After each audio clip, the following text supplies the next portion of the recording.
tupo kwenye kizazi cha Roho Mtakatifu. Roho Mtakatifu analitaka kanisa kuomba. Hakuna namna mambo yatabadilika mpaka tumeomba. Yaani kuna vitu vimo ndani yako, ila na ile siku utakapovitambua ndio siku maisha yako yatakapobadilika. Hapo unajua maisha yako ni magumu, kile ambacho unakifanya hakifanikiwi ni kwa sababu kuna vitu hujavijua vilivyomo ndani yako. Mungu amekupa neema kwenye eneo la biashara. Unapenda sana biashara, lakini kile biashara inakataa, inafeli. Ni kwa sababu kuna mtu hujamwamsha. Yule wa ndani ametaka kufanya biashara. So ili hiyo biashara iweze kufanikiwa ni mpaka umwamshe yule wa ndani. Kile biashara yako inakufa kila siku kwa sababu anayefanya biashara ni huyu wa nje, sio yule wa ndani. Hauoni matokeo kwenye utumishi wako, kwenye uimbaji. Ni kwa sababu anaimba sio wa ndani, ni huyu wa nje. Unaimba sana kimwili, ndio unaona matokeo yote. Umebeba miaka 5 lakini bado unaanguka kwenye dhambi.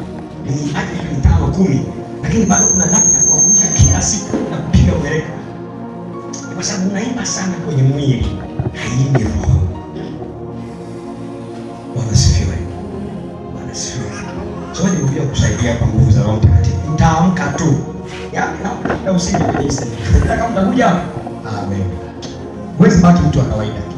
Na niombe sana watu wa Mungu. Natamani kuona kanisa zima iko mahali hapa. Nikishaondoka hapa. Yaani watu ambao watakuja kwenye hii semina. Baada ya hii semina hatutasumbua tena. Kwa hiyo maana natamani sana waambie kanisa waje. Akiacha shamba siku 4 hizi haitaharibika. Sasa kwa biashara siku 4 hizi biashara itakufa. Hata kwa maskini kwa sababu ameacha biashara siku ngapi hizi. Hata hicho ambacho tunakifanya, nisikilize. Mafanikio yanafichwa kwenye taarifa. Yaani mafanikio yoyote ambayo unayatamani yamefichwa kwenye kifungashio kinaitwa taarifa. Amen. Kuna siku utakapopokea taarifa fulani, ndio siku utakapotangaza siruhusiwi kuumwa kuanzia leo. Amen. Unajua kwa nini magonjwa yanakupenda? Ni kwa sababu kuna taarifa bado hujaipokea, hauna. Ndio maana kila wiki lazima ulazo, kila wiki ni wewe kuumwa.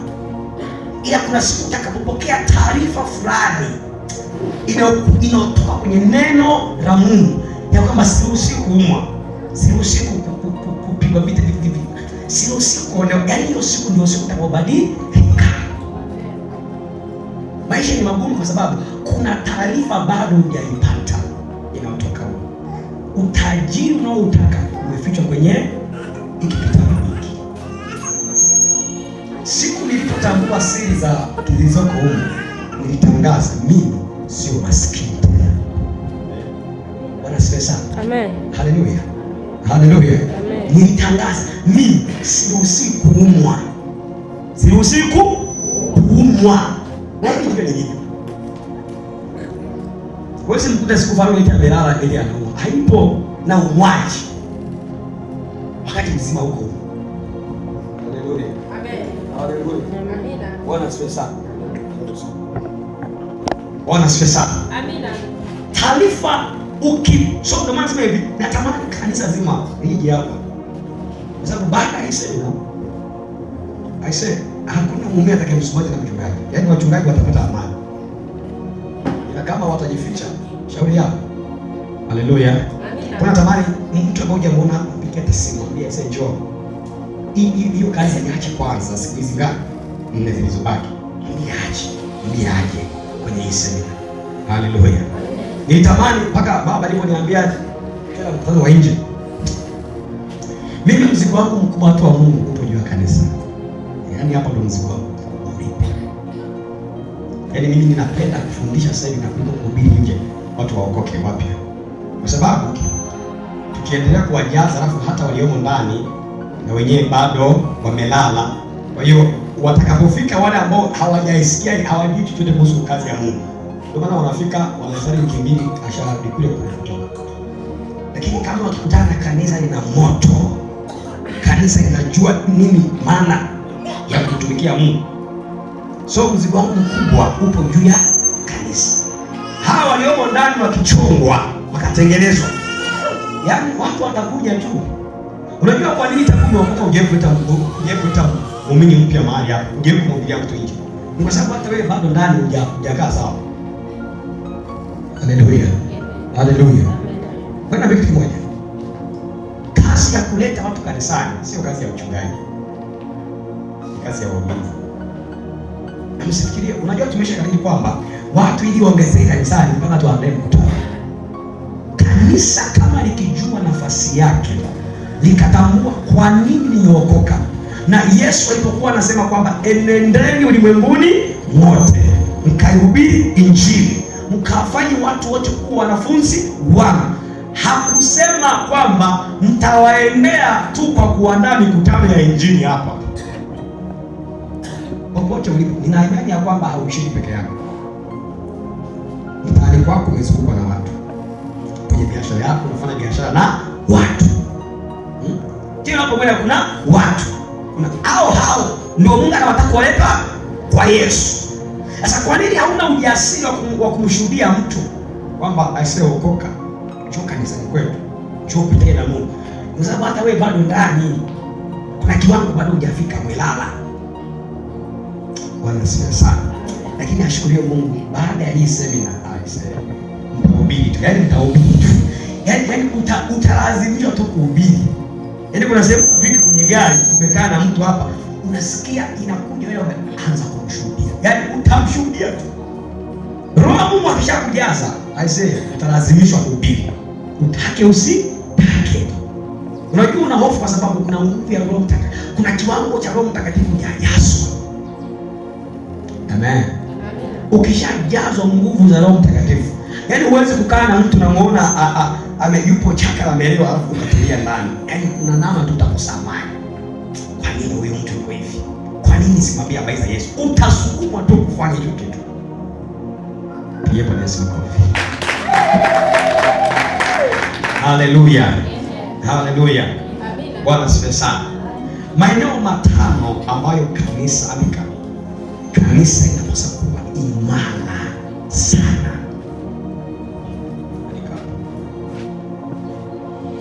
Maeneo matano ambayo kanisa linapaswa kuwa imara sana. Yaani kanisa, ili tulitambue kuwa ni kanisa, ni lazima tulipime kwenye haya maeneo mangapi? Matano. Kanisa likikosa haya maeneo matano, hiyo sio kanisa. Ni kikundi fulani cha watu wamejikusanya ili wafanye mambo yao, ile sio kanisa. Bwana asifiwe sana. Mimi huwaga nina lugha fulani hivi ambazo zinakukera na siwezi kubadilika mpaka nimekukera, sijui jamani. Ili ubadilike mpaka umekereka, unataka kupata msu. Nikikuambia kwa kubembeleza, unajua afanye utabadilika. Sema amen. Sema amen. Maeneo matano ambayo kanisa linapaswa kuwa imara. Alafu nisikilize, ninapozungumza kanisa simaanishi hili jengo. Amen. Shika Biblia kwa hiyo.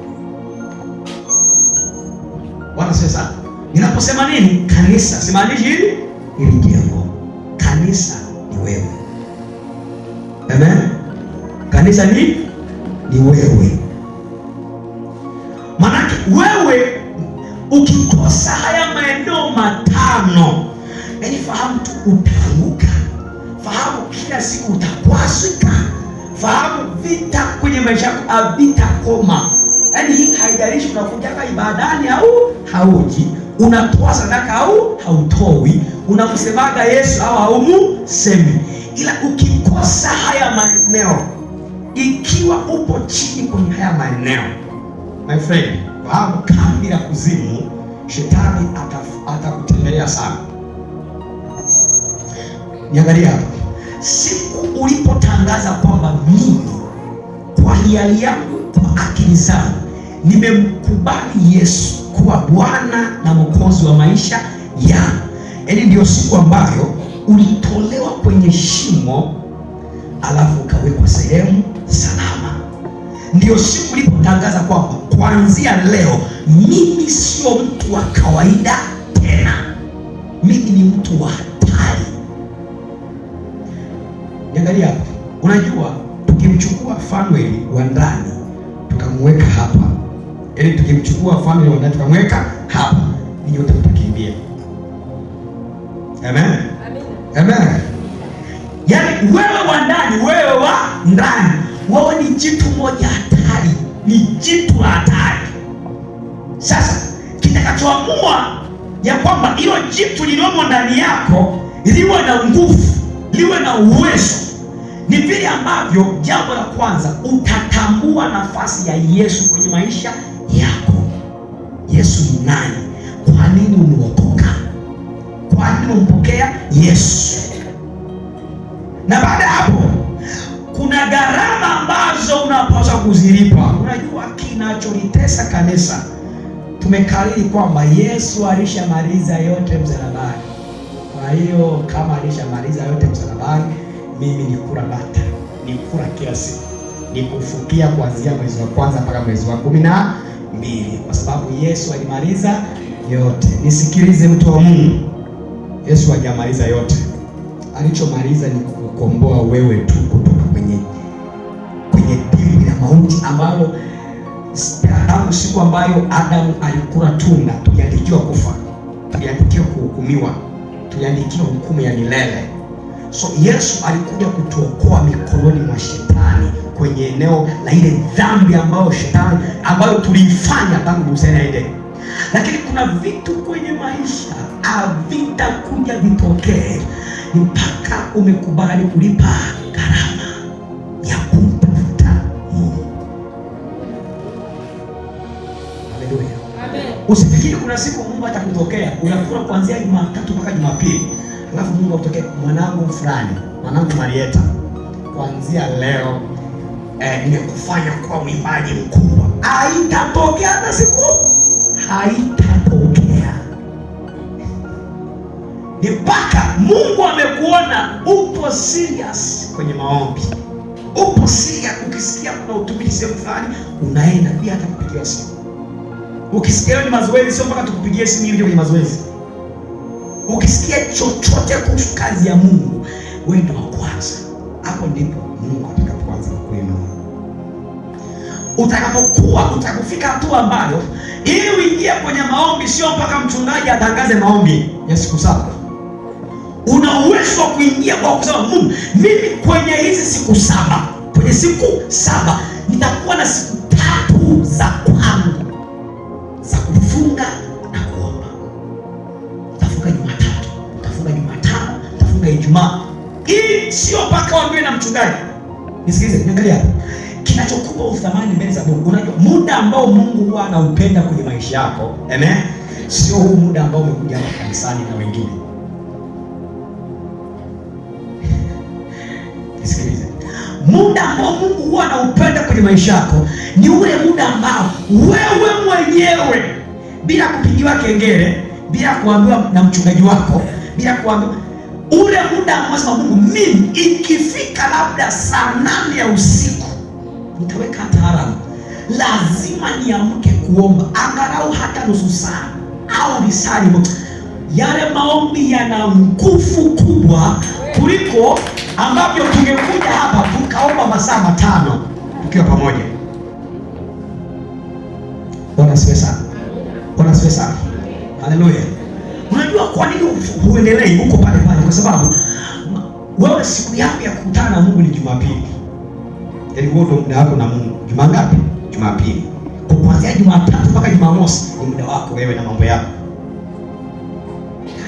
Muda wa thamani sana ambao Mungu anauthamini kwenye maisha yako ni muda ambao unasema, Mungu, Jumatatu kanisani kwetu tunaombaga, tunafungaga labda Ijumaa. Mimi Jumatatu au Jumanne au Alhamisi itakuwa ni siku yangu ya kufunga na kuomba, kuombea maisha yangu, kuombea huduma yangu, kuombea familia.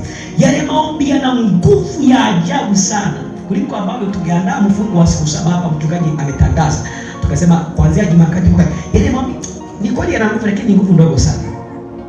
Kwa sababu Mungu anaposhuka hapa tukiwa tunaomba, huwa anakutana na watu wote. Kwa hata kama ameandaa baraka kilo 5, anatugawanyia wote tulioko hapa. Lakini tuko mia ngapi? Lakini maombi ambayo wewe mwenyewe unasema mimi ikifika Jumatatu nitakuja hapa angalau nichukue masaa mawili nijifungie ndani nimwite Mungu, nimtafute uso wa Mungu kila siku ya Jumatatu, Jumatano naandaa mfungo wangu binafsi. Mungu akileta kilo 5 zote ni za kwako, akileta kilo 10 zote ni za kwako. Haleluya. Kitakachokupa utofauti wewe na watu wengine. Unajua ni kwa nini hapa kanisani wote hapingani viwango vya kiroho? Sio kwa sababu kuna Yesu wawili au watatu. Yesu ni Mungu, Mungu ni Mungu. Lakini kinachokupa utofauti wewe na mtu mwingine kwenye ulimwengu wa roho ni kwa sababu yeye anafanya mambo ambayo wewe hauyafanyi. Wewe unasubiria Jumapili, ikifika Jumapili ndio muda wangu ni nitafute Biblia iko wapi. Tena unaikuta kabisa na vumbi kabisa. Ndio unakumbuka Biblia. Hauwezi kuwa sawa na mtu ambaye amejiwekea ratiba kwamba mimi kila siku kabla sijalala nitakaa kwenye kitanda nisome angalau sura hizi, sura tu, sio kitabu chote, sura 2 za Biblia. Haijalishi nitaelewa au sitaelewa, ila nafungua Mathayo, naanza Mathayo sura ya 1 mstari wa 1, nasoma na kuja sura ya 2. Nikishamaliza nitapiga magoti, nitaomba angalau nusu saa au dakika 10, mwambie Mungu, haya niliyoyasoma hapa hata kama sijaelewa, naomba Roho Mtakatifu ninapolala anitokee kwenye ndoto, aanze kunifundisha. My friend, hauwezi kuwa mtu wa kawaida, hauwezi kuwa mtu wa kawaida hata siku hii. Bwana asifiwe sana. Haleluya. Haleluya. Amen. Hauwezi kuwa mtu wa kawaida. Lakini kinachokupa tofauti na wenzako ni kwa sababu unapenda sana kula. Unapenda kula, watu wa Mungu. Kwenye maisha kuna vitu ambavyo yaani Yesu hata vifanya kwako mpaka umeomba. Yaani hajalishi wewe ndo unatoka sadaka nyingi sana hapa sana. Ni hivi. Sadaka haizibi nafasi ya maombi. Kusikiliza mahubiri hakuzibi nafasi ya maombi. Kuimba kwaya hakuzibi nafasi ya maombi. Kwenda kuhubiri injili hakuzibi nafasi ya nini? Na ndio maana kila kitu Mungu alikipa nafasi yake. Maombi yana nafasi yake kwenye kukuinua na kukupeleka level nyingine. Neno la Mungu lina nafasi yake kwa kuhamisha kutoka hapa kwenda hapa. Utumishi unaofanya una nafasi yake kukutoa ulipo kwenda sehemu nyingine. Bwana asifiwe sana. Haleluya. Haleluya. Vijana wenzangu, hakuna siku utakuja uwe tofauti na vijana wengine ikiwa hautaamua kufanya mambo ambayo vijana wengine hawafanyi. Hebu andika hiyo sentence. Andika hivi: hauwezi kuwa na matokeo zaidi ya watu wengine. Hauwezi kuwa na matokeo zaidi ya watu wengine ni mpaka umefanya mambo ambayo watu wengine hawafanyi. Hauwezi kuwa tofauti na watu wengine ni mpaka umefanya mambo ambayo watu wengine hawafanyi. Bwana asifiwe sana. Haleluya. Haleluya. Mshaandika, niangalia hapo. Unajua tumezoea kila siku tukimwona mtu anasimama hapa anamdhihirisha Mungu tunasemaga huyu mtu ana neema. Ana neema. Nisikilize. Kila mtu ana neema yake. Yaani mimi na neema yangu ni neema yake. Ila neema haifanyi kazi bila gharama. Neema yoyote ambayo Mungu ameweka ndani yako haitawahi ifanye kazi yoyote mpaka umeamua kulipa gharama ya kumtafuta uso wa Mungu. Bwana asifiwe sana. Bwana asifiwe sana. Haleluya. Siku ambayo utakasema mimi Mungu amenipa neema kwenye eneo la uimbaji, sitakiwi niimbe kawaida. Yaani siku utakaposema kuanzia leo mimi nimekataa kuimba kawaida. unaimba hapa mpaka watu wanasinzia. Yaani ukisimama kuimbisha kwa mabudu hapa, baadaye mtu aingie rohoni ndio anasikia usingizi kabisa. Anasinzia. Fahamu ya kwamba unaimba katika mwili sana. Utumishi wowote ambao utaufanya alafu usigeuze maisha ya watu, fahamu ya kwamba unaufanya katika mwili, sio katika roho. Bwana asifiwe. Eneo la kwanza, andika eneo la kwanza ambalo kanisa linapaswa kuwa imara. Eneo la maombi. Andika maombi. Maombi. Eneo la maombi.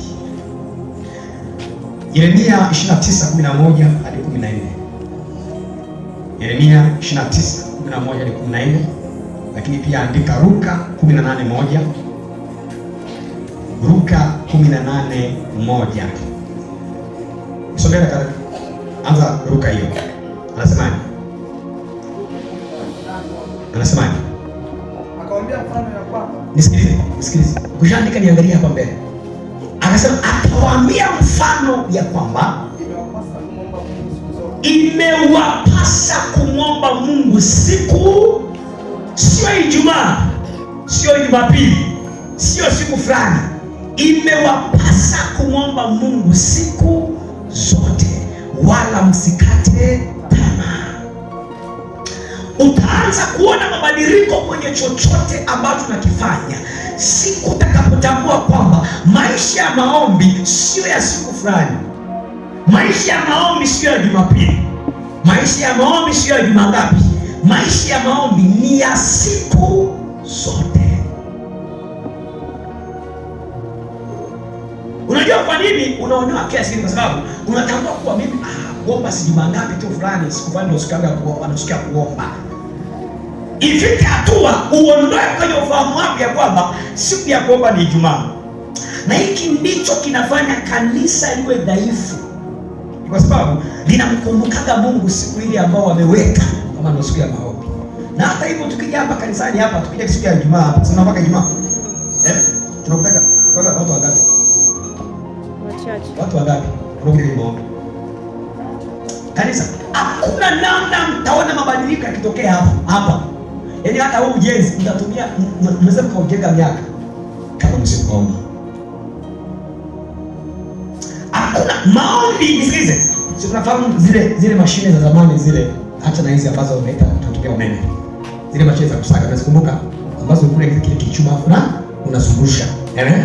Ili mashine iwake ilikuwa ni lazima kiingiwe chuma alafu mtu azungushe. Kazi ya maombi ndani ya kanisa, ndani ya maisha ya mtu ni kama kile chuma. Ili mashine iwake lazima kiingizwe ndani, alafu hakuna namna mabadiliko yatatokea ni mpaka umetumia silaha ya maombi kuwasha. Hakuna namna ndoa yako itakuwa na amani ni mpaka umetumia chuma kinaitwa maombi kuzungusha ile ndoa. Hakuna namna utakuwa na watoto wenye adabu, wenye heshima, ambao hawatakuaibisha. Nisikilize kina mama, mwanao umemzaa kwenye mwili, si ndio? Usimzaa kwenye mwili, hujamaliza bado hujamaliza. Kama umemzaa, kuna mwana usimemzaa kwenye mwili, huyu bado hujamaliza kuzaa. Usipomzaa rohoni tena huyu, utaona kitakitokea. Amen. Amina. Haleluya.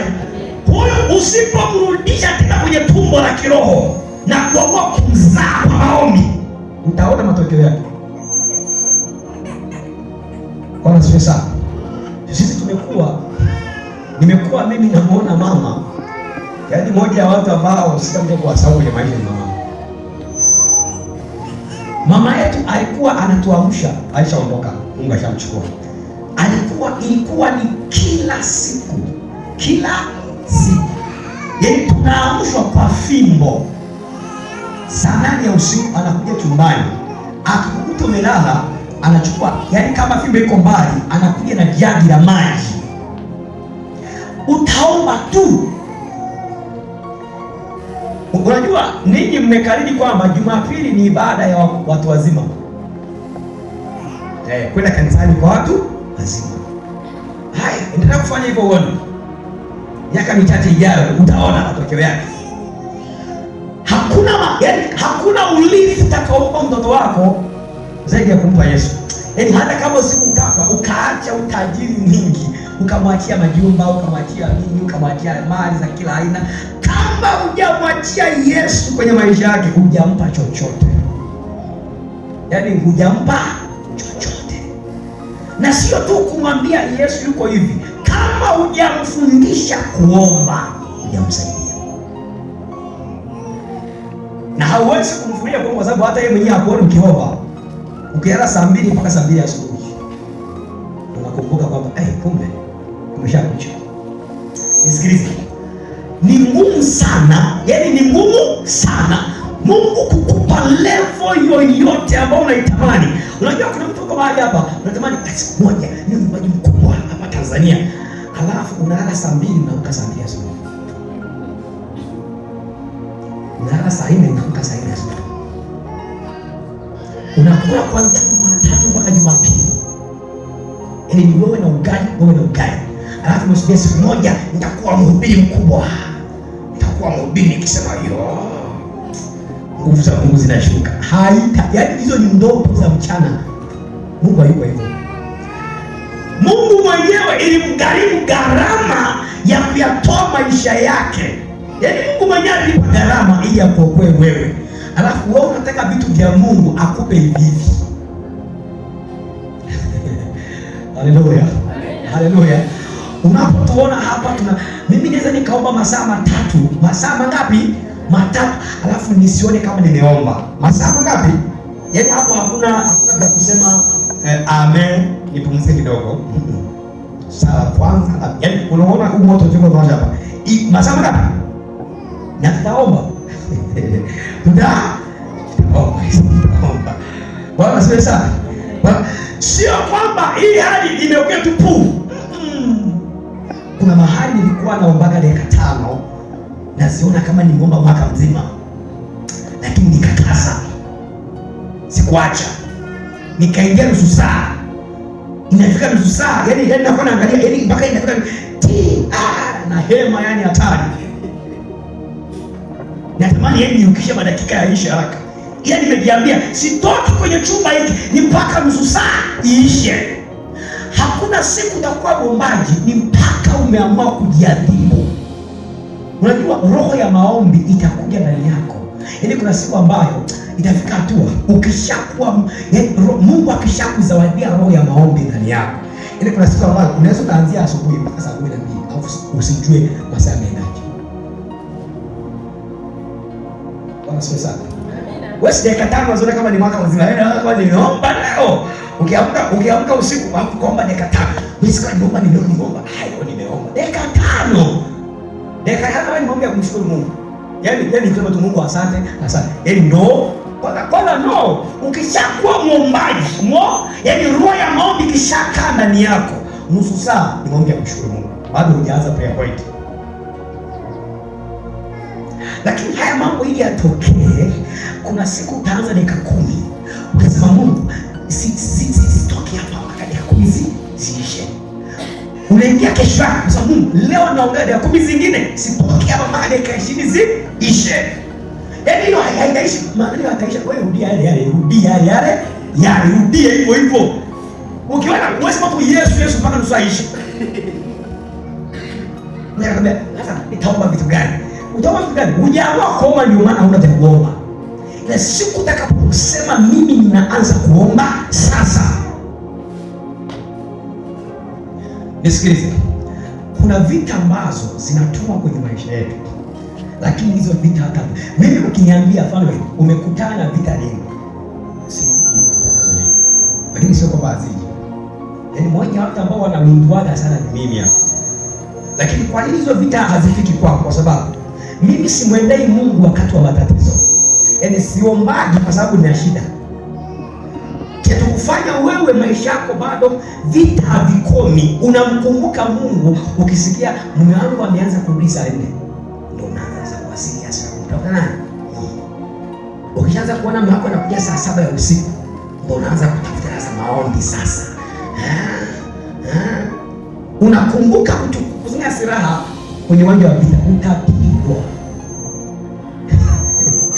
Yaani uwanja wa vita wewe ndio unaanza mazoezi, bunduki na shikwaji. Uwanja wa vita unajifunza bunduki na shikwaji. Unajifunza mkuki unarushwaje kwenye uwanja wa vita. Adui yuko mbele yako, ndio wewe unaanza kujifunza. Hautaweza kukimbia vita. Ndio maana vita kwako haiishi, kwa sababu unamkumbukaga Mungu wakati wa matatizo. Siku utakapoamua kwamba Mungu nitakutafuta wewe, haijalishi nina chakula sina chakula, nina njaa sina njaa, kuna vita, yaani nitakutafuta muda wowote. Aise, utaona maisha ya wokovu ni raha sana sana.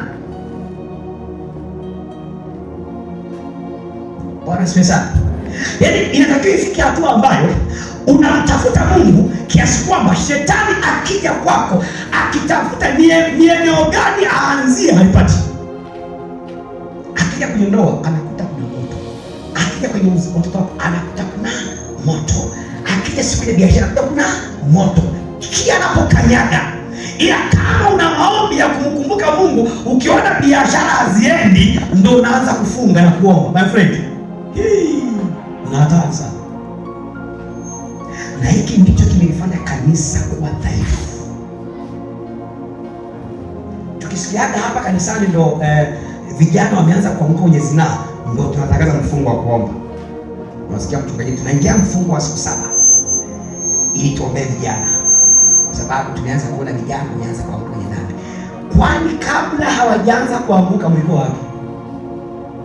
Mnafikiri ndio mtayaondoa? Yaani maroho yakishakaingia ni gharama kuyatoa. Ndio maana mnaomba. Unajua kwa nini umeshakata kama ya kuomba? Ni kwa sababu unaombaga wakati matatizo yameshakuja, ndio unakumbuka kuomba. Utaomba sana, utamwona kama Mungu hakusikii. Ile sio kwa Mungu hakusikii, kwa sababu Mungu anakuhitaji chumba cha maombi, iwe kuna vita iwe hakuna, kuna matatizo hayapo wala nini. Kitakachozuia vita kwenye maisha yako ni pale ambapo utamwendea Mungu na kumwambia Mungu, leo naandaa mfungo wa siku 5. Kwenye hizi siku 5 sitaomba hitaji hata kwenye siku 5. Mungu, ombi langu ni moja, Yesu, ninaomba uhusiano wangu na wewe. Siku utakapoanza kuandaa mifungo kama hii, kuomba hivi, unamwendea Mungu. Hata kama kuna changamoto kwa familia, unaambia familia changamoto weka pembeni, na leo unafunga, utamwambia Mungu, nakupenda Mungu, nakupenda. My friend, siku utakapoanza kuomba hayo maombi, yaani hakuna namna shetani atakatiza popote akupate. Ila ukiwa ni mtu kile ukija kwenye maombi hapa, unakuja kuombea matatizo, unamjia Mungu, unakuja Ijumaa umeorodhesha kuanzia 1 mpaka 10. Umeandika ndoa, familia, ni mtoto fulani, ni matatizo tu ndio yanakusogeza mbele za Mungu. Hautakuja muone Mungu kwenye maisha yako hata siku. Kanisa naeleweka? Kanisa naeleweka? Kuna mtu anapona mahali hapa? Bwana asifiwe sana. Haleluya. Nisikilize, waimbaji kwa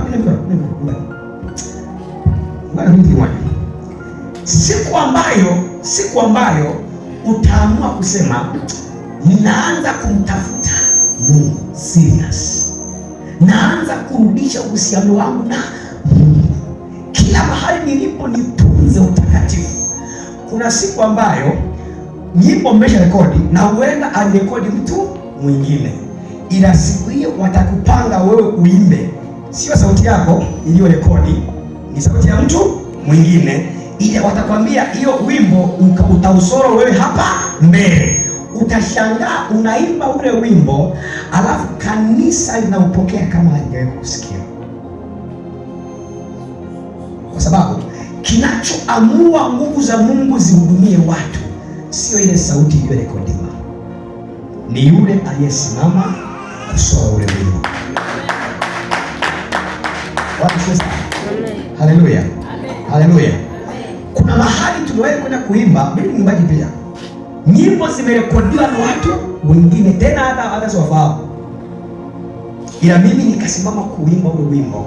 Na ni wimbo ambao umeimbwa mara nyingi wapi? Kanisani. Ila niliposimama kuimba, kanisa zima lilitoa machozi. Kwa sababu gani? Kinachoamua Mungu akutane na watu sio ule wimbo kwa kuwa ameukariri.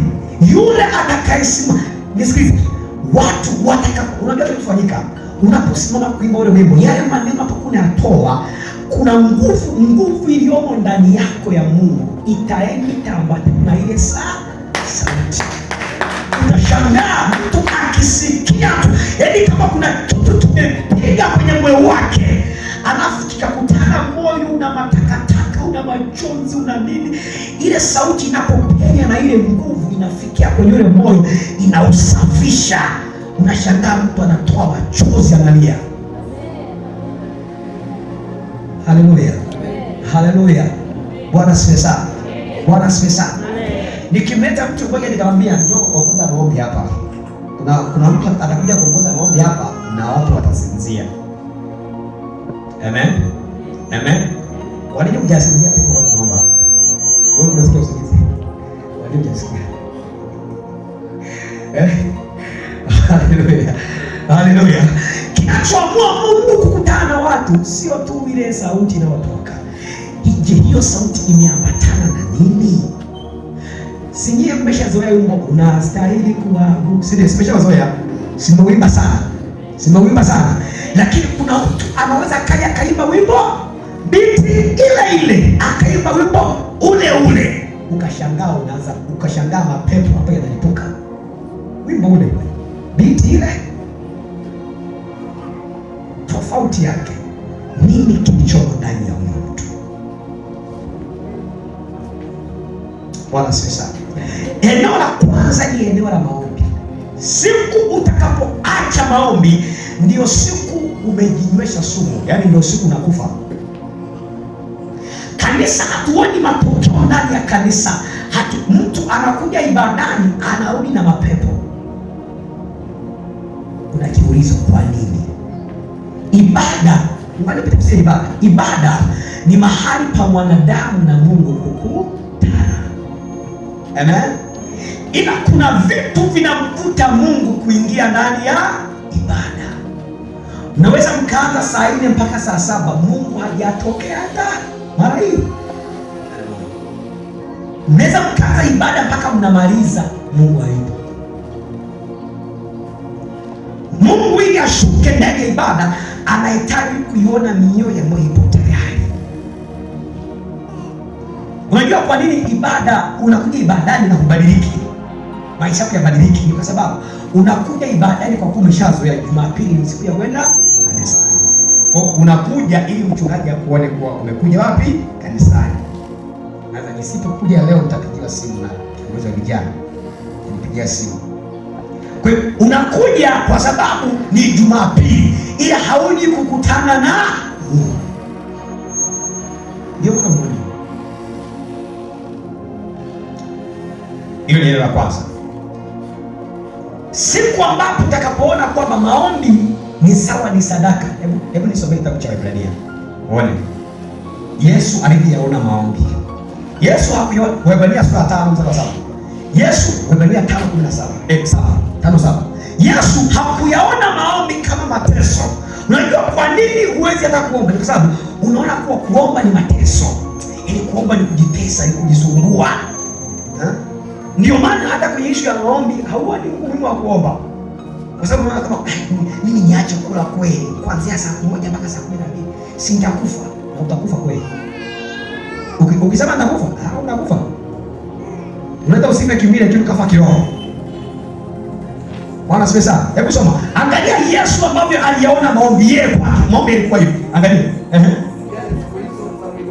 Anasema yeye katika siku hizo za mwili wake alifanyaje? Alimtolea ile awezaye kumwokoa na kumtoa katika mauti. Sikiliza. Kitu cha kwanza, Yesu aliyaona, Yesu anazungumzwa hapa. Yesu aliyaona maombi kama sadaka mbele za Mungu. Wewe unaona maombi kama ni kujitesa, ni kujisumbua.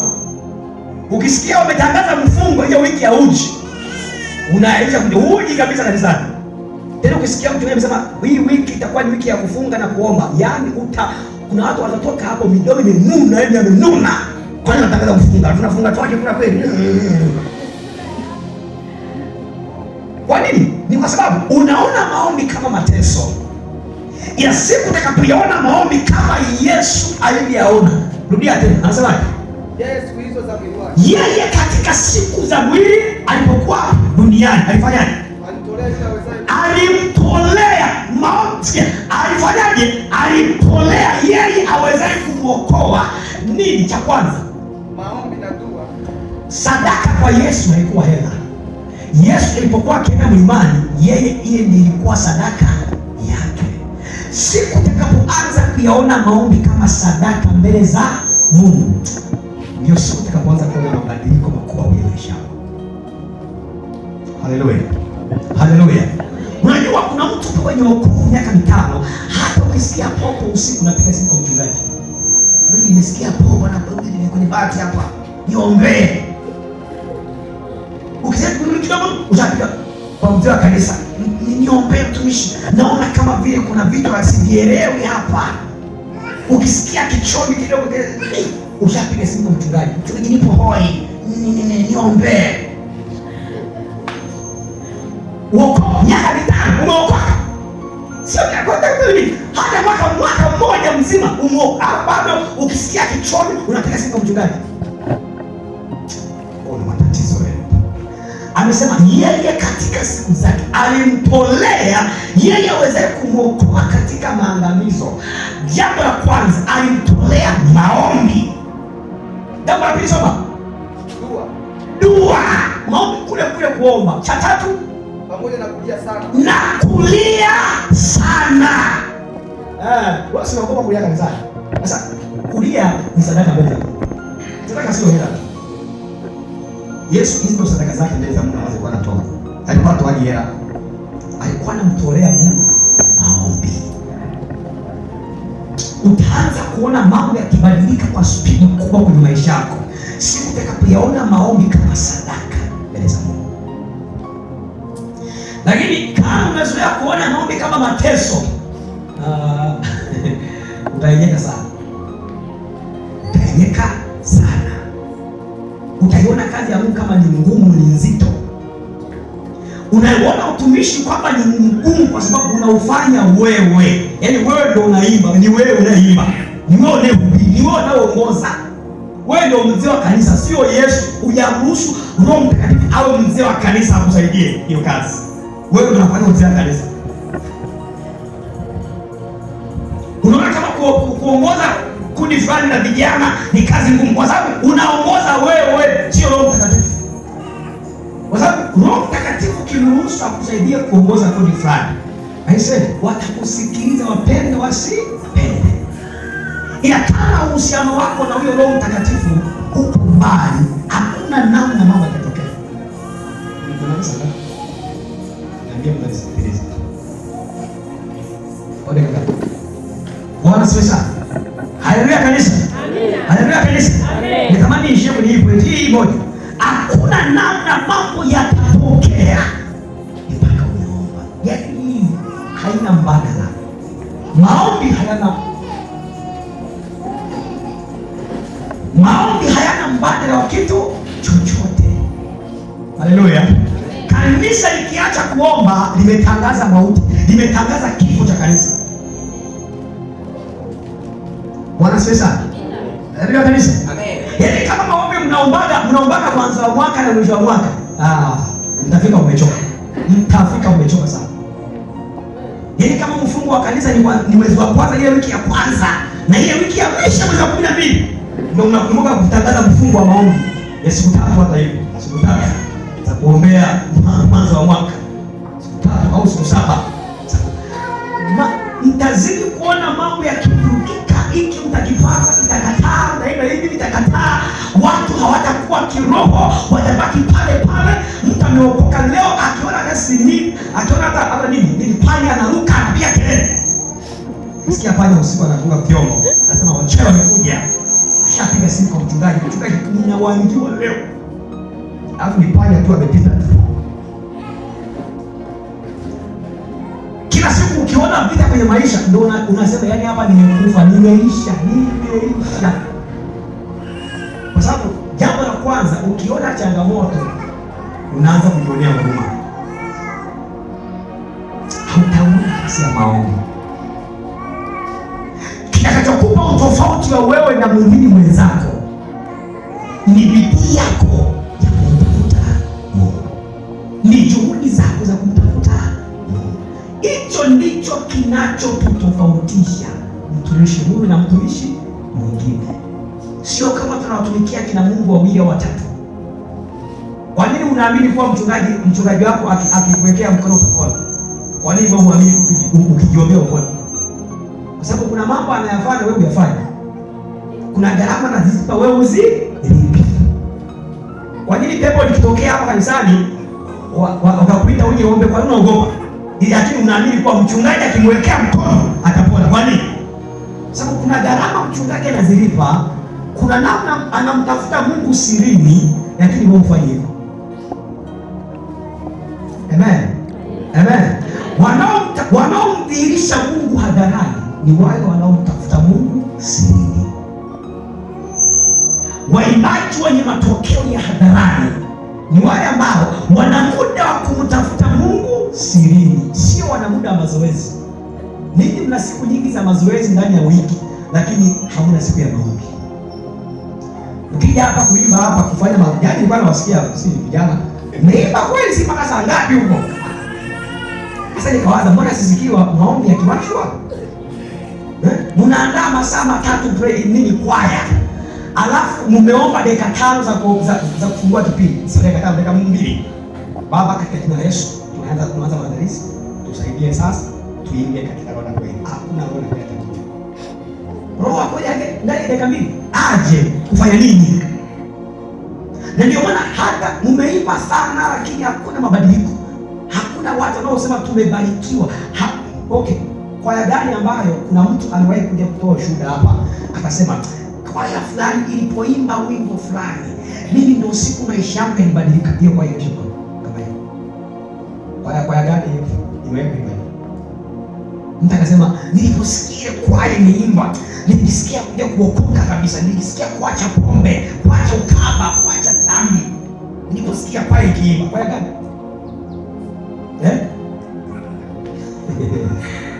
Wana sasa. Kwa nini hatokei?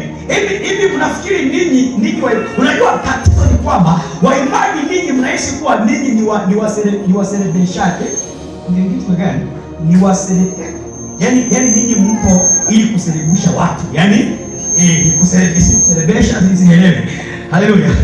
Tunaichukulia kwamba uimbaji ni kuwafanya watu wafurahi. Mtu acheze, mtu aruke, mtu afanye.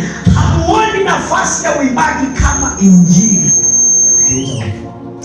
Nyimbo haziwezi kufanyika kama injili ya kumgeuza mtu. Yaani ifike hatua ukiandaliwa mkutano hapo, mna uwezo wa kusimama na kuimba, watu wakaja kuokoka bila kusimama. Lakini haya mambo yatokeaje mfrendi? Mpaka mnampa gharama kumtafuta Mungu. Unasikia kufanya mazoezi lakini unasikia kufunga na kuomba. Praise, unasikia kufanya mnaimba yani hapa mnapangilia nyimbo, lakini hamuna siku ya kufunga kwa ajili ya kuombea huo utumishi wenu. Ni kwa gani na siku ya mafungo ya kufunga kwa gani hiyo kwa? Mama, nguvu za Mungu zitokee kwenye imani. Hakuna kitu kama hicho.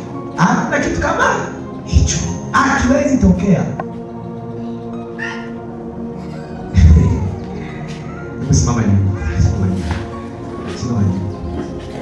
Yeye kati.